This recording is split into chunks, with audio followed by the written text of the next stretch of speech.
Okay, so I did kind of like an intro in the last video that I did, um, but I did not say how far along I am or anything like that. So I just wanted to go into that here. I'm about 8 weeks, 2 days now, 3 days now. That seems pretty early to tell anyone, I guess, but that is already out of the bag, so it doesn't matter now.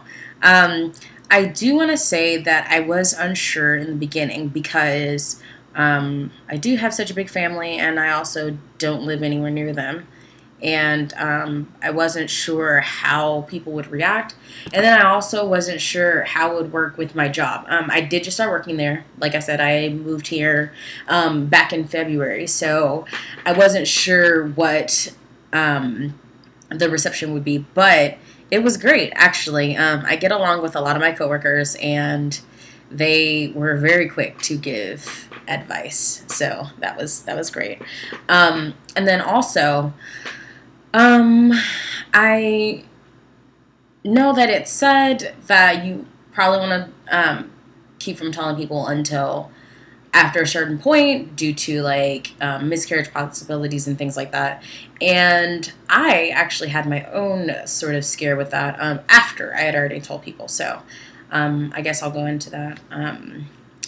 It was maybe a few days ago. Well, first, I actually was kind of worried about it in the beginning anyway, just because I had some bleeding and things like that, but I wasn't exactly sure if it was normal because this, I don't have any other children. This is my first pregnancy, and I've never had a miscarriage before, so I was unsure, and after all the research that I had done, after all the people that I've talked to, I just wasn't comfortable with the level of bleeding that I was getting. And you know, my guy was just kind of like, don't worry about it. I talked to a couple of doctors, and they were just like, it's pretty normal in the first trimester, like don't make a big deal about it. So I blew it off, and I was just like, whatever. Then the craziness happened. I went to the restroom, and I bled a lot, and it was very sad. It was kind of like I was like in a horror movie, and I cried. I cried a lot. I started feeling kind of like a cramping or like a pain, and my brain just kind of went into one of those "this is it" moments. Like, this is the end. I can't believe this is happening to me. I am angry this is happening to me. This is probably like the last chance I'll get, even though I'm only like 23 almost this month.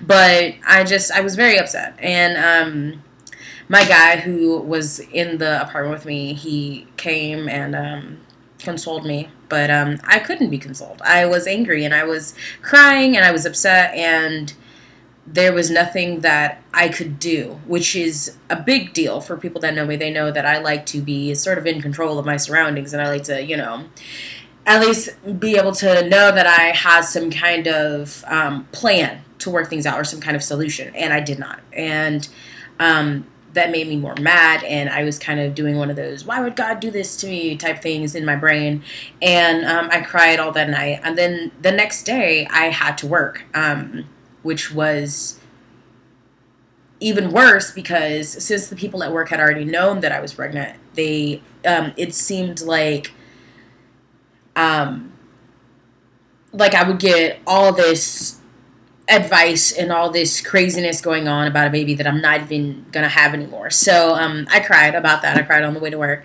and maybe you can blame it on the hormones, but I don't know. I'm not usually a crier, but I cried for the longest time. I can't even tell you how much.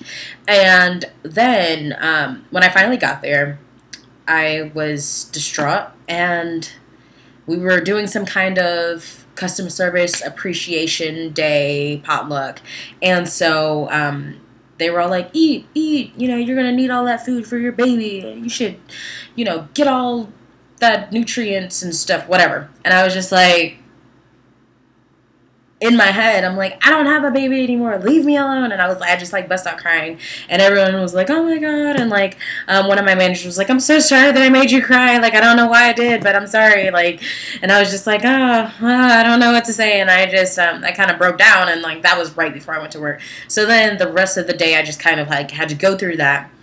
And since I work at an answering service, we answer for a lot of doctor's offices sometimes. And one of them in particular is like an OBGYN clinic. And we had a few people that call in and they're like, you know, hey, I think I'm having a miscarriage, or my baby is like whatever. And, you know, she's kicking and I don't like it and all that. And I was just like crying because I was like upset that I have to listen to these stories and that I'm not going to be able to be a part of that anymore. So I almost went home early, but I didn't, and I almost told people, but I didn't, and I just couldn't handle it for a while, and after a few breaks, after my lunch, I just kind of felt better, and then I went home and I cried. I did tell a few people what happened. It just seemed to resonate with me that I had to share that information because it just didn't seem right that they were, you know, fawning over me about something that's no longer possible or no longer is going to happen. So I'm like crying a little bit. So I had talked to one girl and she was just kind of like, oh, you need to go to the hospital or whatever because they're going to want to check you out. They're going to want to, like, you know, it could be dangerous if the fetus is still there and things like that. And I was just kind of like, no, I don't want to do that because I'm just too scared or whatever. And that kind of made me want to cry. And I just, you know, because that would mean that it would be real and, you know, I would have to go and, like, I'd no longer be, like, pregnant at all. And I was just, it was a big to-do. And I went back home that night and I actually went to my guy's house and we had, you know, kind of like a talk and I was like trying to be happy and it just didn't work. And so the next morning he went to work and it was my off day and I've been off for a few days now. And I decided that I was going to go to the ER and I did.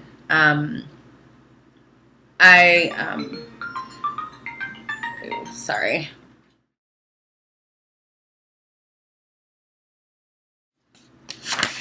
Okay, so I decided that I was going to go to the ER, and I did. And basically, I had a hard time going because I'm not really a hospital person. I'm more of like, if something's wrong with me, I want to see how I can fix it myself, as I was explaining earlier. And so, you know, they kept asking me, like, how far along are you? Like, what do you think is going to happen? Like, what were the symptoms? What did you feel? What did you think? Blah, blah, blah. And I'm like, just check me out already. Like, stop asking me all these questions and just check me out, like, clean me out, and I want to go home. Like, I don't want to be here anymore. I just want it to be over, and then I want to move on with my life. And at this time, I was still sort of bleeding every now and then, and that made me cry, so I was just a mess of emotions. And so finally, I get to a bed, and one of the doctors come over, and they're like, hey, we're going to do, like, a blood test and do, like, a urine test, and we're going to do a sonogram later just to make sure that you're pregnant, and if not, to take the next steps or whatever. And so you might be here for a few hours. And so I knew that. I knew that it was going to take a while just from my past experience of hearing people talk about how long they were waiting in the ER for doctors to see them and things like that. So I didn't mind. I was off and I knew I had all day to, you know, get this all situated. And so I texted my guy and was just like, hey, you know, I'm at the ER. Well, I texted him before to tell him that I was going, but he in turn texted me back and was like, I'm coming to be with you. And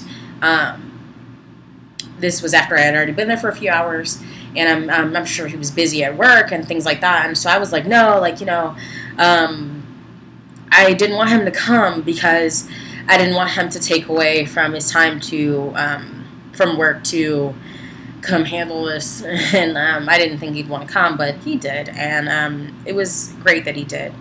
And I cried when he came, and I was also sleeping a lot. But I had a lot of blood drawn. I went to do the sonogram, and one of the ladies that did it first couldn't find my uterus for some reason. I'm not exactly sure if that's like common, or maybe she just didn't really know, but she just was like, I don't know where it is, I don't see it. So then we had to bring someone else in, and it was just an ordeal. And I cried because they didn't actually approve, or they didn't confirm or deny anything at the time. They just were kind of like looking at the screen and then looking at me and then doing the little sonogram on my stomach, and I'm like, ugh. And then they, I eventually stopped crying, and then I went to the restroom and I was crying a little bit, and then I eventually went back to the bed, and that's when my guy came, and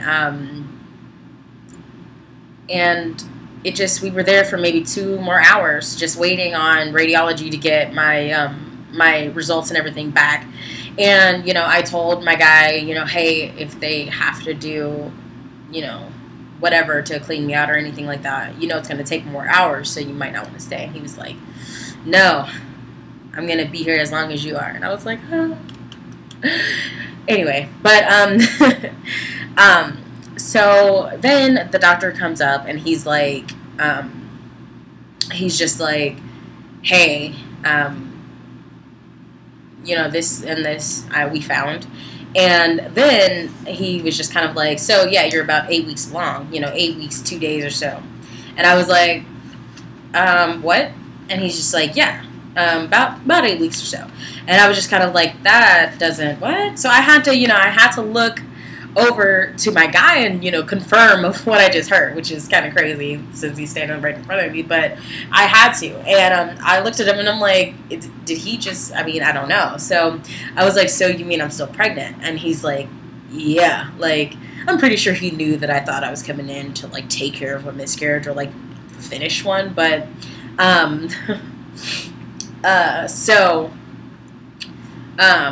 he was like, yeah. And he's like, there's 4 babies in there. And I was like, you're lying. I was like, that's bullshit. No. And I could tell that my guy was like, what? Like, what?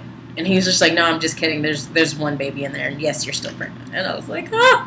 And I cried. And I was overjoyed. But he did give me kind of like the information. So I figured I'd share that with you guys. It looks like it was a subchorionic hematoma, which is apparently, when they're, when the placenta slightly detaches from the uterus wall, and it leads to like some bleeding. And sometimes it's a lot, like what I had, and sometimes it's not really that much. But the way it was explained is that it's not really that big of a deal unless it's later in the pregnancy. It's more so a big deal if it happens, that much bleeding or whatever happens when you're in your 3rd trimester. Now, I'm no doctor, and I just see what the paperwork they gave me with all the information on it. So I'm pretty much glad that it happened now, I guess, that I've had my, my little scare, and that I had my issue resolved. And of course, I did share with the people that I had expressed my concerns with that the baby was okay, and that I'm okay for the most part, or at least I will be within the next 1 to 2 weeks when everything is back to normal, I guess. But it was terrifying, and now that it's over, I am happy that my baby is fine and she is safe. So I just want to share this story with you guys. I hope that not too many other people have to deal with that, because it was scary. But I appreciate the story. Bye.